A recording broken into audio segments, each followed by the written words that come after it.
The P0121 code indicates a performance or range problem in the throttle position sensor or accelerator pedal position sensor circuit, Circuit A. What does this mean? The TPS or APP tells the computer how much you are pressing the accelerator pedal. A performance problem means the sensor signal is outside the expected range or inconsistent with other engine readings.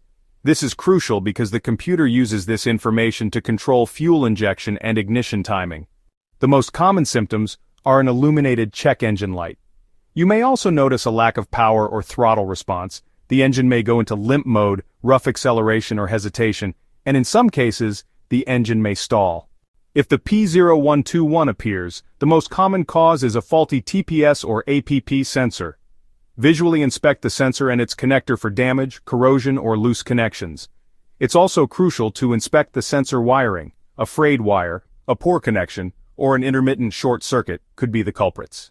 Make sure there are no physical obstructions preventing normal pedal or accelerator pedal movement. In most cases, replacing the TPS app sensor resolves the problem. If left unattended, an inaccurate throttle position reading can lead to erratic engine control, which can cause driving hazards due to sudden power loss or unwanted acceleration.